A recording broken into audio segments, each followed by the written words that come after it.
Earnestly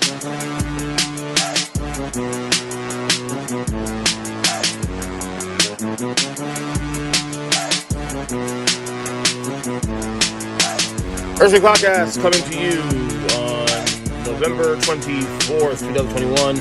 You're probably wondering, another podcast, EJ? Another one? Yeah. But this will also be the last one we do for the week. Like I said, I've done now 4 podcasts in a span of 24 hours. I did yesterday, the daily one yesterday. And of course, we just watched the feed. I've already dropped This Week's Football's Awesome. And I also did a special second edition of Fake Questions, Real Answers. So you're getting a lot from me because I will be done after this podcast. I am done for the week. This is Thanksgiving week, of course. So hey, you can't say I don't grind for you guys, man.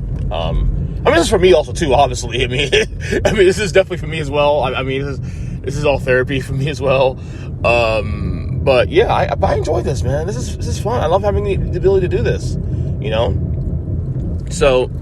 But yeah, this will be the last podcast of the week, unless this weekend things happen. Unless this weekend there's some big news that happens in college sports or NFL or just personally, you know what I mean. But I don't think it's the last podcast of the week. So anyway, I said that 4 times. So when we did the podcast yesterday, we had discussed for the Giants needing to clean house and how I was done with the Giants, done with Daniel Jones, Gettleman, the whole 9. Well, they've started doing that now. They've started to clean house because literally 5 minutes after I got off that podcast, after I got done recording that podcast, and by the way, I'm on the way to work, so if you hear noise, of course, I'm on the road. When I got done recording that podcast, I got an alert from Deep Report saying that Jason Garrett, offensive coordinator, has been fired. And that's the right move, obviously. I mean, there's no question about that. I didn't hate the move together initially because, yes, he is a failure in Dallas with the Cowboys. But I figured by him being solely the offensive coordinator, not the head coach, and maybe he can just have a one-train focus into making the offense better. He was actually a pretty decent offensive mind. But I felt that as a head coach, he had too much on the table to deal with. And but this offense has been shit for the last 2 years under his watch. Interesting stat. I think I said on the Football Awesome podcast yesterday. The Giants last year were last in red zone points, and this year the second last. And I mean, if you can't score in the red zone, man, you got problems. I mean, you can't score in the green. Well, as Tom Coughlin would call it, the green zone. We got problems. So yeah, this had to happen. I think I expect more moves to be made in the weeks to come as we get closer to the end of the year, because the Giants team ain't making the playoffs. I know they're 2 games out still, and the NFC wildcard picture is definitely getting a little crunchy, if you will. But I don't want the Giants to be part of that because they're not good enough. They're not good enough. Nobody deserves to be in the picture.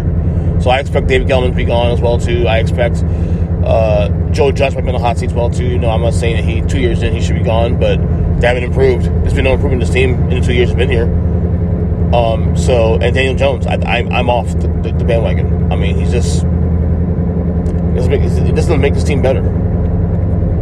You know, I'm not saying he is the problem, but he's not the solution.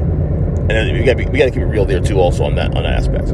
So, Jason Garrett done in New York, and that's the right move to be made. Okay, college football playoff rankings are out for this week.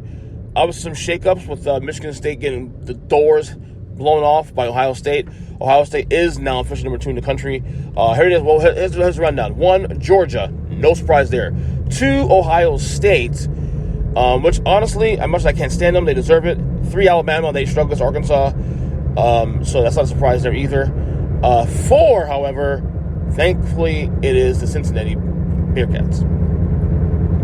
Now, whether or not they stay there is a whole different story. If you listen to the Football Awesome podcast, I keep promoting that, of course, with me and Kyle. We were discussing that, and he thinks that it won't hold up because he thinks the committee's going to screw them. I tend to agree with him also, too. All Cincy can do at this point now is hope Notre Dame keeps winning, and they keep winning their games the way you're supposed to win against the teams you're supposed to play against. Because Notre Dame is the only central one they have, and the unbeaten record is the only thing they have to show for. 5, Michigan, who plays Ohio State this weekend, so that works somehow, of course. and 6 Notre Dame. Again, Notre Dame's in the top 6, but Cincinnati did beat them. So that should help. I'm hoping Cincinnati wins, gets in. I doubt it, though. And the committee has shown that they don't like those teams in the mix.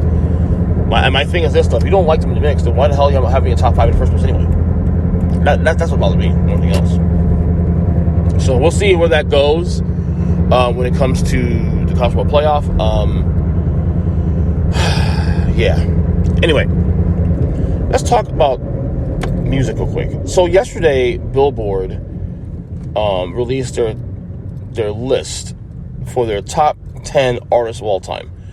Now this is something I've spoken about in the past on this show. I think a couple years ago they did the same thing, and the list is actually pretty similar to what I saw a couple years ago. I think there might be a few modifications from 2018 when I last did this, but according to Billboard, the Beatles number 1. But on the list, you have Madonna number 2, Elton John 3, Elvis Presley at 4, Mariah Carey at 5. I don't remember who was 6. Janet Jackson 7, Michael Jackson number 8, 9 Whitney Houston, and 10 is who was 10 again? Oh yeah, Rihanna. Now, obviously, if you're a fan of these artists, and depending on where they rank, you're either happy or not happy. Let's get something clear quick before we get into our feelings here. Number 1, this is actually based on a system. This is actually based on the amount of top 100 hits these artists had. And if I'm not mistaken, Billboard hasn't lasted as long. It has not lasted. I know SoundScan is definitely newer, but Billboard, obviously, the more albums you release, the better chance of you getting, get higher on the list. Now, I know from where I stand and where I speak of, Michael Jackson's my favorite artist. So people are pissed off that he's ranked as low as he is. But again, Michael Jackson, considering the fact that his solo career really post Motown, only released 7 albums? Off the Wall, Thriller, Bad, Dangerous, History, Invincible. 6 albums. Okay? I mean, I guess if you want to say Blood and Dance, we can say that. When you consider the fact that he only released 6 albums and had that many hits, that's actually kind of impressive, to be honest with you. Then you enter the fact that his scandal-filled second half of that run, he was still to get at least a couple hits or 2. So he didn't release a lot of work when you really talk about this, and talk about his solo work. Now there's something the Jackson 5 or the Jacksons. The fact is number 8 is actually quite incredible. Janet Jackson released more records. I think more records than Michael did in that span. The Beatles released a lot of albums. Okay, a lot of albums. And now, granted, it's a different era too, where it was actually kind of normal to release 2 albums a year, almost. So, and I'm going to say something again that I've said in the past. I'm going to say it again. If you want to give me shit for this, I don't give a crap, really, to be honest with you. I like the Beatles, though, but I also think they're overrated as hell. And I don't care what people think about that. I think the Beatles are overrated as hell. I think the Beatles benefit a lot from timing and chorus, which is anybody, really, to be honest with you. But also, I think the shorter your career, the less of a chance to put out shittier products. I don't know if we look at the Beatles the same way if they had a 20-year career. Because the longer the career, the more opportunity to make duds. The Beatles literally lasted, 7 years? 8 years? I mean, they had their big run in '63 when they came to America, and then by 1970 they were done. I like the Beatles' music. I do. I think people look at the Beatles, oh, they suck. No, they don't suck. Let's be real here. But I do think there is a little bit of a overblown narrative that they this be all end all. I think Queen's better than the Beatles. And Queen's not on this list, on this top 10 list. I think Queen's is a better band than the Beatles, personally. I think they're much more talented musicians across the board. Better singer, Freddie Mercury. Better guitar player, Brian May. Better drummer, Roger Taylor. Hell, better songwriter, even in John Deacon. And more diversity and much more, just a better band. This is not a list about who's the favorites here. This is a list about who has the most hits and whatnot. And, you know, the Beatles had a lot of hits. So Elton John, so Madonna. I mean, see Madonna number 2 may surprise a lot of people, though. But Madonna has had a run of hits. A run. Not just in the 80s, but even in the 90s, she maintained a really solid career. You know, that Ray of Light album is incredible. And as I said in the past, too, Madonna to me is actually one of my guilty pleasures. I'm actually a bigger fan of Let On To Me. Elvis, I'm surprised as low as he is. I thought he'd be a little higher, considering he had a run of hits also himself. Mariah Carey, not surprising at all when you think about it. Mariah Carey in the 90s, especially, had one of the best runs I think I've seen in music history, where she could not miss.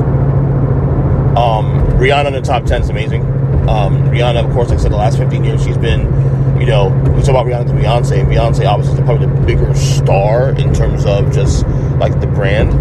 But Rihanna has done more musically in terms of like this accomplishments that Beyonce can't even think of. So everybody that feels with this list, everybody's in their feelings, and I get it. I totally get it. You know, but you know, this is all based on actual stats. You know. I mean, we can go ahead and contextualize this even more, you know, but that's up to you, man. So, anyway, last thing before I go, so I'm about 10 minutes away from work. I am, as you know, tomorrow's Thanksgiving, so I am in a thankful mood, of course, as we all should be, as we're still alive to do this. And I have a lot of things to thank you for, honestly. A lot of things to thank you for. First and foremost, I'm thankful for God, number one. It's like a Grammy speech, obviously, but thankful for God, of course. I'm also thankful for my family, my wife, and my kids. I'm thankful for my siblings, my brothers and sisters, my parents, step-parents. I'm thankful for my wonderful job I've had now for over 18 years. You know, the flexibility it's provided me, the money it's always provided me. And a family we built there, especially too. Thankful for this podcast, obviously. This podcast has been therapeutic for me 30 years. The ability to do something like this that we didn't have this ability years ago. That I live in an era where I can do this kind of thing, these kind of things. You know, writing, podcasting.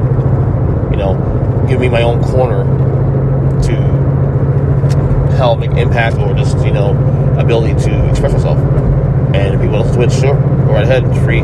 It's free material. I do it because I love it. You know, I provide more content because I love it. I'm thankful, especially to you, the listeners of this podcast, for if you've been on this ride for 10 years, 5 years, 2 months. Thank you so much for listening. That's all I ask you to do. I don't ask you to buy anything. I don't ever ask you guys to, you know, buy this merch or buy this or Patreon. This is not about a paywall, none of that. I just ask you guys to listen, download, subscribe, and engage. Obviously, I encourage engagement. I appreciate you guys that continue to listen to this podcast and support this, you know, movement, what I call it, you know, and especially supporting independent media. Like this is something I've been passionate about for years. I continue to beat those toot that horn about the importance of, you know, supporting people that support you, people that are doing this when they don't have to do it. And I'll tell you, there's a lot of people who are doing media on whatever genre, maybe sports, politics, you know, wrestling, pop culture, that honestly, a lot of them are much better than the mainstream stuff and much more authentic than the mainstream stuff. So, support the ones that really need support. You know, I listen to be honest with you, on my podcast feed, I'm probably accessing a lot more independent stuff than the mainstream stuff. You know, one, to support, but number two, some of these guys are just damn good. Some of these men and women who do independent media, who are not signed to ESPN, or signed to iHeartRadio and none of that, are pretty fucking good. Or really good. And they're better than pretty good. They're really, really good. So you want to support those that are putting the work in, just because they have a passion for this, like I do. I'm passionate about podcasting. You know, I encourage people to do podcasting. You know, we're going to have a lot more podcasts in the coming days and weeks. Conversations with people who I'm close to. people in the media, solo podcasts like this, of course. So, yeah, I just love this. I love this, doing this medium. I'm so thankful for being able to do this medium. I'm thankful for life. I'm thankful for the fact that, despite 2021, despite living in this COVID era, I'm still able to live. Thankful for health. Although I need to start practicing that moving forward. I know I've lost a lot of weight last couple of years due to intermittent fasting, but sometimes I don't feel great. I think I need to exercise more. I need to start eating more. I need to see a doctor, and I need to start really prioritizing my health in a way where I have not done in my entire life.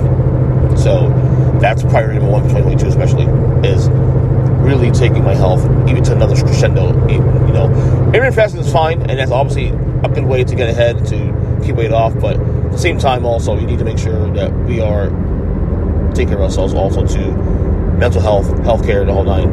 Very important. So that will do it for this edition of the Earnestly podcast. Again, I want you guys to have a happy, blessed, safe Thanksgiving weekend. Yes, last podcast of the week, as I said earlier in the show. But like I said, we'll be back. We'll play next week. Enjoy the football, of course. Thanksgiving slate is pretty. The first game was pretty shit. Bears and Lions. I actually think Matt Nagy. I picked the Lions win that game, win the first game of the year tomorrow, and I think Matt Nagy gets shown the door the year after. That's to me. So, till again, love you guys. Talk to you. Oh, and last thing I'm thankful for. Thankful for all the contributors to this podcast. The Kyle Nashes, the big Jim James Neese, it hasn't been a year, but G. Stelio still was spoke to yesterday on the phone, actually. Ralston Ross and Antoine Staley's and Darren Wilson's and, all the people that come on this podcast on a regular basis. All the newer guests we've had recently. Thank you. Thank you for being a part of this community, part of this thing I'm building here. I'm trying to build here. This community, yeah. I really appreciate it. Love you guys. And we'll see you next week. Enjoy your turkey or ham, whatever the hell you eat for Thanksgiving. Just enjoy yourself, enjoy your family, and enjoy being in the moment. Love you guys. Take care. See ya.